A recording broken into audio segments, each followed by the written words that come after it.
Est-ce que vous faites partie de ceux qui souhaitent aujourd'hui que pour des raisons sanitaires, on reconfine version mars 2020 ? Sur le plan sanitaire, nous partons pour des semaines devant nous parce qu'on n'a vraiment pas compris, on peut dire ce qu'on veut, mais on n'a pas compris du tout ce confinement qui a été fait jeudi dernier, c'était totalement illisible. Et on sait que le jour où on décidera d'un confinement complet, on aura encore 3 semaines d'entrants en réanimation. Donc, nous, on appelle fortement à un confinement réel, comme ce qui est passé en avril et mars 2020. Mais moi, je ne comprends pas comment un médecin peut soutenir ça, avec tout le respect que j'ai pour vous, monsieur, et pour le travail que vous accomplissez.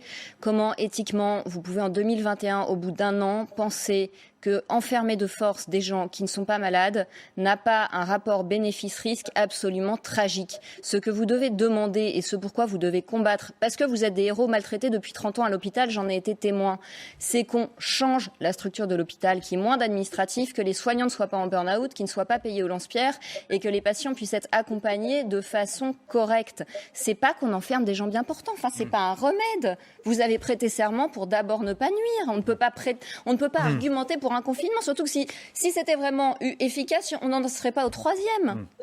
Marie-Estelle Dupont est psy, professeur. En psychiatrie, c'est terrible, on voit, monsieur. On a eu 3 défenestrations en 10 jours à Robert-Debré en pédopsychiatrie chez une population de 7-11 ans.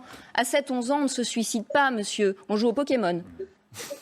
Très bien. Écoutez, je vais vous dire une chose. Venez en réanimation, voir comment ça se passe. Oui, mais c'est toujours votre argument. C'est pour ça que je vous dis qu'il faut changer la réa. Il faut augmenter les lits. Non, mais il faut changer la réa. Je suis d'accord. On ne peut pas prendre en otage des gens bien portants et les rendre malades. Vos confrères vont avoir beaucoup trop de travail en psychiatrie. Écoutez le professeur, sa réponse. Écoutez-moi. Ce que vous proposez, vous, c'est une politique de fond de l'hôpital. Évidemment, on peut être que d'accord sur ça. Mais ça va prendre du temps. Nous, ce qu'on veut, c'est un confinement fort parce qu'on ne veut plus avoir de patients en réanimation. Moi, j'ai perdu avant-hier un patient de 34 ans. Je suis désolé.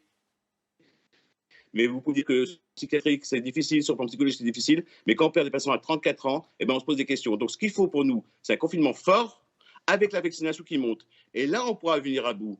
On n'avait pas la vaccination il y a un an. Non, mais d'accord. Donc, tous les jours, on a des entrants en réanimation. 30% de ces entrants-là, on sait qu'ils vont décéder. Alors, je veux bien que sur le plan psychologique, ça va être difficile, qu'on va avoir des dépressions, qu'on peut avoir des suicides. Mais nous, ce qu'on voit, c'est qu'on va avoir tout de suite des décès. Donc, pour vous, rendre tout le monde malade est une solution soutenable. C'est défendable de rendre toute la population malade d'autre chose. Alors, on ne doit pas avoir la même définition de malade. Venez dans mon cabinet, monsieur. Écoutez, avec plaisir, et venez en réanimation. Venez dans mon cabinet, les femmes battues, les enfants victimes d'inceste, les handicapés qui n'ont plus de travail. On peut pas dire que c'est une solution efficace, on ne peut pas se satisfaire de proposer un confinement. C'est pas contre vous que j'en ai. C'est contre cette alternance permanente de confinement ou mort, comme si le fait qu'il y ait des morts justifiait de rendre les autres malades. Non, ça justifie de réformer d'urgence l'hôpital et en attendant de réquisitionner, puisqu'on est en guerre, les cliniques privées. On a des moyens avec. Ils sont entrés dans la danse, les cliniques.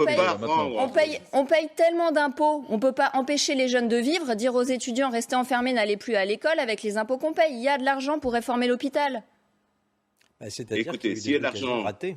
Il y a eu des occasions ratées. Moi, j'aurais aimé revoir l'archive du président nous disant le 14 juillet dernier, nous serons prêts pour la 2e vague. Nous avons tiré les leçons du premier confinement. Nous serons prêts pour la 2e vague. Et nous, on est à la 3e vague, pour ainsi dire. Et on n'est toujours pas prêts.